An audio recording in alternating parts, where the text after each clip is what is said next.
UPSC 2021 का result घोषित हो गया है। टॉप 3 में हरियाणा की 2 बेटियां भी शामिल हैं। आपको बता दें कि बहादुरगढ़ के खरहर गांव की बेटी कनिका राठी ने 64वां रैंक हासिल कर अपना बचपन का सपना साकार कर दिया है। कनिका ने आईबी की सरकारी नौकरी छोड़कर यूपीएससी की तैयारी की और अपने चौथे प्रयास में कामयाबी हासिल की। तो वहीं सोनीपत के अग्रसेन नगर में रहने वाली गरिमा गर्ग ने 220वां रैंक हासिल किया। बता दें कि गरिमा गर्ग ने 5वां प्रयास में सफलता हासिल की। वहीं चरखी दादरी के पैंदावास खुर्द की शाश्वत सांगवान भी 34वां रैंक प्राप्त कर आईएएस बने। ये उपलब्धि उन्होंने अपने दूसरे प्रयास में हासिल की है। 26 साल के शाश्वत गांव के पहले आईएएस हैं।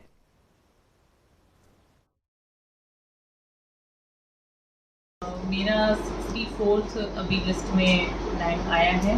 ये मेरा 4th अटैम्प्ट था। इससे पहले मैंने 3 अटैम्प्ट दिए थे, उसमें मेरा प्री क्लियर नहीं हुआ था। काफ़ी साल लगे मुझे ये ड्रीम को रियलाइज़ करने में, पर हाँ फाइनली हुआ। सबसे बिगेस्ट कंट्रीब्यूशन तो मेरे पापा और मम्मी का है और मेरी फैमिली, जिसमें कि चाचा जी, चाची जी और मेरे बहन भाई हैं। इनका सपोर्ट नहीं होता तो मुश्किल नहीं हो ही नहीं पाता। बेटियों की उड़ान आज हर किसी को हैरान कर रही है और निश्चित तौर पर जिस माँ बाप ने अपनी बेटी को पंख लगाए तो उस बेटी ने कमाल कर दिखाया। सोनीपत की बेटी ने यूपीएससी में कमाल कर दिखाया है। 220वां रैंक जो है गरिमा का आया है। परिवार में खुशी का माहौल है, मिठाइयाँ बांटी जा रही हैं। हमारे साथ खुद गरिमा है, उनका परिवार है, उनसे बातचीत कर लेते हैं। गरिमा जी, सबसे पहले तो आपका स्वागत है। और सब आप क्या कहेंगे, क्योंकि ये सफलता इतनी आसान नहीं थी, क्या कहेंगे?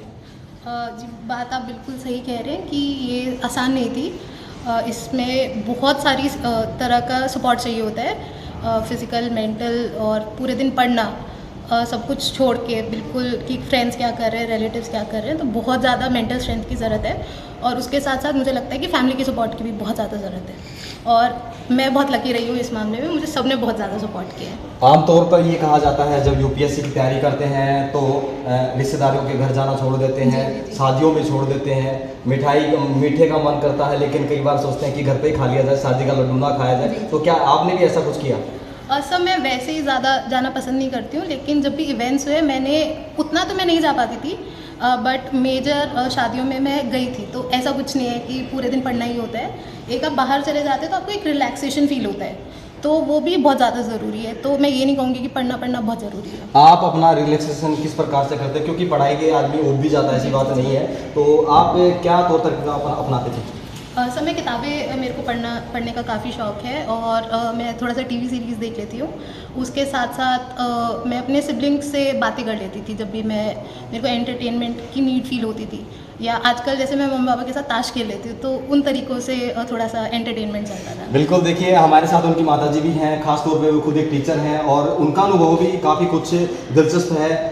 बेटी के बारे में आप क्या कहना चाहेंगे, क्योंकि कितनी मेहनत उन्होंने की और इस सफलता के पीछे कितनी मेहनत आपकी भी रही होगी? मेरी बेटी बहुत मेहनती है, बहुत ही केयरफुल है, वो अपनी पढ़ाई के प्रति बहुत सिंसियर है। मुझे कभी उसे टोकना नहीं पड़ता, मुझे उसे कभी भी रिमाइंड नहीं कराना पड़ता कि तेरे एग्ज़ाम है, तू पढ़ ले। वो अपने आप पढ़ती है। मैं कभी कभार उसको कहती हूँ कि इस कमरे से बाहर निकल ले, थोड़ा सा रिलैक्स कर ले, लेकिन वो बहुत ही सिंसियर है। हमारे साथ उनके चाचा जी हैं, उनसे भी बातचीत कर लेते हैं। सर, आमतौर पर बेटी को यही देखा जाता है कि शादी कर देनी है, उसके बाद पराया धन होती है, तो आप क्या कहेंगे, किस प्रकार से पालन पोषण हुआ है, एक बेटे की तरह शायद हुआ है, क्योंकि आज तक जिस मुकाम पे हैं तो उसके पीछे बहुत सारी चीज़ें हैं, क्या कहेंगे? हमारे परिवार में हमारे पिताजी ने शुरू से ये बना रखा था कि सब बच्चे, चाहे लड़की है, चाहे बेटा है, चाहे पोते हैं, चाहे पोतियाँ, वो सब पढ़ेंगे। उन्होंने घर की तरफ, चूल्हा चौके की तरफ उनका कोई रुझान नहीं था। वो कहते थे जब बच्चे अपने आप पढ़ जाएंगे तो ये चूल्हा चौका तो 2 दिन में आ जाएगा। और हमारे जो ये गरिमा है जो सक्सेसफुल हुई है, या इससे पहले जो हमारे भतीजियाँ हैं जो करोड़ रुपए के पैकेज पे आज भी लगी हुई हैं, एमबीए करके बैठी है, इनकी बड़ी बहन एमबीए करके बैठी है, भाई और कजन इनके सब इंजीनियर्स हैं, उन पे हमारा किसी तरह का कोई भी दबाव नहीं था। अपनी मर्जी से पढ़े, हमने गरिमा को फुल सपोर्ट किया था। और ये इंजीनियर है, बेसिकली इंजीनियरिंग में टॉप आने के बाद इनको 1 करोड़ रुपए का पैकेज मिला था, जो इन्होंने एक्सेप्ट नहीं किया। इन्होंने कहा मेरे को सिर्फ ध्येय मेरा है यूपीएससी में मैं आईएएस क्लियर करना चाहती हूँ। इससे पहले चांस में भी इन्होंने 2-3 बार मेन और प्रीलिमिनरी क्लियर किया हुआ है, परंतु इंटरव्यू में किसी वजह से ये रह जाती थी। इस बार इनको अच्छी सफलता मिली है और परिवार की तरफ से इनको हमेशा फुल सपोर्ट रही है। हमने कभी लड़के या लड़की में कोई भेदभाव नहीं रखा। हमारे लिए ये भी लड़का है और दूसरे भी लड़के हैं, और वो दूसरे लड़के भी लड़के हैं या ये भी लड़का है। तो हमारे परिवार में सब पढ़े लिखे परिवार है हमारा। सब बच्चे जो इनके रैंक के इसके साथ के हैं सब highly qualified MBA pass out हैं, और ये लड़की भी अपने मकसद में सफल होना चाहती थी, तो ये अपने मकसद में अब सफल हुई है। परमात्मा ने और भगवान की कृपा से इसने अपना एम गेन कर लिया है। जैसे दादा जी बता रहे थे इंजीनियरिंग की पढ़ाई में दौरान जो अच्छा पैकेज आपको मिला था, आखिर क्यों छोड़ा? शायद इसी दिन का इंतजार था। सर यही था कि मेरे को UPSC काफ़ी अर्ली से करना था, 11वीं से मेरे को था करना है। तो मेरा पैकेज इतना नहीं था, कम ही था, बट ये है कि मेरे को हमेशा से करना था, तो that's why I didn't go for any other job. UPSC was my first option.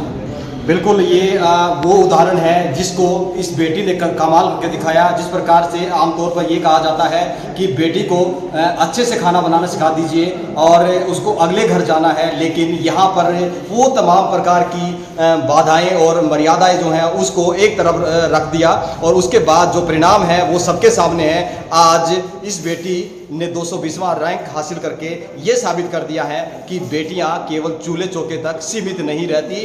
अगर चूल्हे चौके को छोड़ भी दें, अगर पढ़ाई की तरफ अग्रसर हो जाएं, तो चूल्हा चौका बाद में भी हो सकता है। सोनीपत से जनता टीवी के लिए राम सिंह मान।